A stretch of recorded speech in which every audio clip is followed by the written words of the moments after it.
కొంతమంది ఆచార సంబంధమైనటువంటి వాటికి కూడా ప్రాధాన్యత ఇస్తున్నారు. దయచేసి దానికి ప్రాధాన్యత ఇవ్వాల్సిన అవసరం లేదు.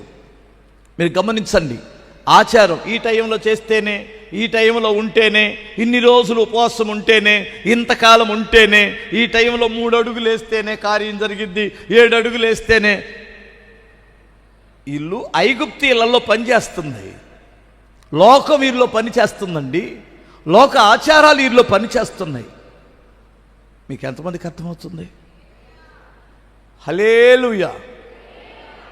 3 గంటలకి లేచి ప్రార్థన చేసుకుంటే ఆ ప్రార్థనే వేరంట. నిజమా? మరి ఇక్కడ 3 అయితే అమెరికాలో ఎంత అవ్వాలా చెప్పండి. ఇక్కడ తెల్లారగట్ల 3 అమ్మా. నీకు బుర్ర పనిచేస్తుందా? పేతురు యోహానులు సాయంత్రం వేళ 3 గంటల ప్రార్థన చేసుకోవడానికి వెళ్ళారు, మంచిది. వాళ్ళ దేశంలో అప్పుడు 3 అయింది, వెళ్ళారు. ఇప్పుడు 3కి చేస్తేనే మంచిదని పేతురు ఎప్పుడని చెప్పాడా? చెప్పరండి. మరి అదే పేతురు 12 గంటల ఖాళీ ఉన్నప్పుడు మిద్ద మీదకి వెళ్ళి యొప్పేలో ప్రార్థన చేశాడుగా. మీకు అర్థం కాలేదా? పౌలు శీలలు అర్ధరాత్రి లేచి ప్రార్థన చేశారుగా జైల్లో.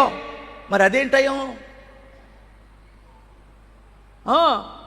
అసలు అన్నయ్య, మరి అన్నయ్య నువ్వు పడుకునేసరికి 12 అయింది అన్నయ్య, 3 గంటలకు లేస్తే అప్పుడేనంట కదా ప్రభు వరాలకు ఇస్తాడు, అందుకని నేను మరలా 3 గంటలకు లేచి ప్రార్థన చేస్తున్నాను అన్నయ్య. నేను పోయేది 2 గంటలే నిద్ర, ఆ తర్వాత యేసు రక్తమే చేయమన్నయ్య, ఇక ఆఫీస్కి వెళ్ళలేను అన్నయ్య.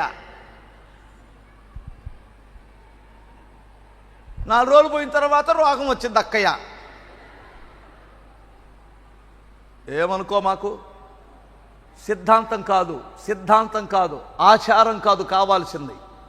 నువ్వు ఒకవేళ రాత్రి సందకాడే పండుకొని 9 గంటలకల్లా 10 గంటలకల్లా పడుకుంటే, 9 గంటలకల్లా నిద్రపోయే మనిషివైతే 10, 11, 12, 1, 2, 3 కరెక్ట్గా 6 గంటలు నిద్రపోతావు. 3 గంటలకు లేచి ప్రార్థన చేసుకో, సూపరు.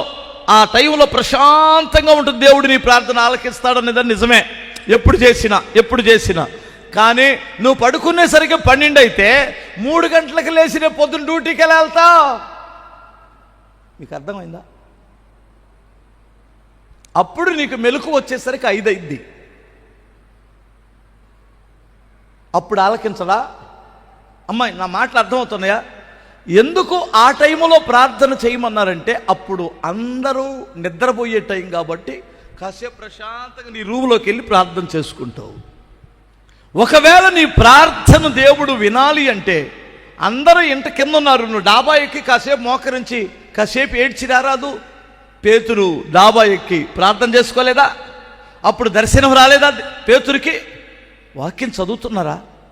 నేను అనేది ఈ విషయాలు ఎందుకు చెబుతున్నానంటే, వాక్యము నీకు తెలియనప్పుడు అయ్యయ్యో ఆ టైంలో చేయలేదు కనుక దేవుడు వినలేదు, ఆ టైంలో నేను లేవలేకపోయాను కనుక కీడు జరిగింది అంటే దేవుడిని గురించి నీకేం తెలుస్తుంది? నీకు అర్థమవుతుందా? దేవుడు ప్రపంచానికి దేవుడు కదా. నీకు వాక్యం అర్థం అవ్వాలి. దేవా, నీ సన్నిధిలో వాక్యం మీద నాకు శ్రద్ధ నిలిపే మనసునివ్వండి. దైవ సేవకులు వాక్యం చెప్పేటప్పుడు అర్థం చేసుకునే మైండ్ నాకు ఇవ్వండి.